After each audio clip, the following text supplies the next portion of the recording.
গ্যাসের তীব্র সংকট করা কেন্দ্র গ্যাস বুকিং এর সময়সীমা আরো বেড়েছে। 21 দিন নয়, সময়সীমা বেড়ে হলো 25 দিন। 25 দিনের আগে নতুন সিলিন্ডার নয়, 25 দিনের আগে নতুন সিলিন্ডার আপনি পাচ্ছেন না। সায়ন্ত আমাদের সঙ্গে রয়েছেন, আমাদের সহকর্মী সায়ন্ত।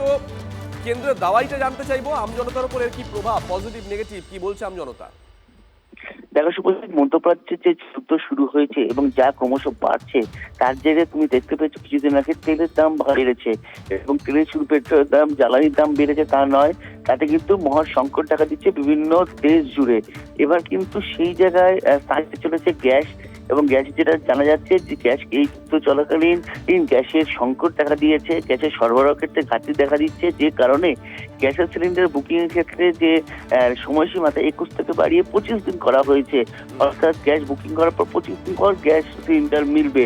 একই সঙ্গে তোমায় বলে রাখি, এই যে পরিস্থিতি বাড়ছে, ক্রমশ ভয়াবহ হচ্ছে যুদ্ধে, তাতে কিন্তু গ্যাস সরবরাহ ক্ষেত্রে কিন্তু ঘাটতি দেখা দিচ্ছে বলেও জানা যাচ্ছে, এবং তাতে কিন্তু আগামী দিনে এই 25 দিনটি বাড়িয়েও যে আরো বাড়বে না তাও নিশ্চিত করে বলা যাচ্ছে না, কারণ সেটা 25 দিন বাড়িয়ে 1 মাস হতে পারে, 1.5 মাস হতে পারে। সংকট আরো বাড়বে যদি এই যুদ্ধ চলতে থাকে, এবং যে কারণে গ্যাসের বর্তমানে যে মজুদ আছে যে পরিমাণ, সেটা দিয়ে কাজ চালানো গেলেও আগামী দিন এই মজুদ কতটা সাহায্য করবে দেশের মানুষকে, সেটাও কিন্তু বড় প্রশ্নের মুখে পড়তে চলেছে, কারণ এই যুদ্ধ কিন্তু পরিস্থিতি আরো ভয়াবহ করে তুলবে। গ্যাসের তীব্র সংকট করা কেন্দ্র গ্যাস বুকিং এর সময়সীমা আরো বেড়েছে।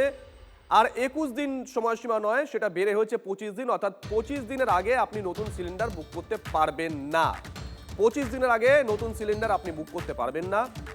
গ্যাস বুকিং করতে গিয়ে কিন্তু গৃহস্থ নাকাল হচ্ছে কোথাও কোথাও, অনেকে অবশ্যই এটাকে মেনেও নিয়েছেন। পরিস্থিতি সামাল দিতে কেন্দ্র এই দাওয়াইটাই দিয়েছে। পাশাপাশি রিফাইনারিগুলোকে উৎপাদন বৃদ্ধির পরামর্শ দেওয়া হয়েছে কেন্দ্রের তরফ থেকে। রিফাইনারিগুলো উৎপাদন বৃদ্ধি করলে এই 25 দিনটা কিন্তু কমে আসবে আগামী দিন, এমনটাই অনুমান করা হচ্ছে।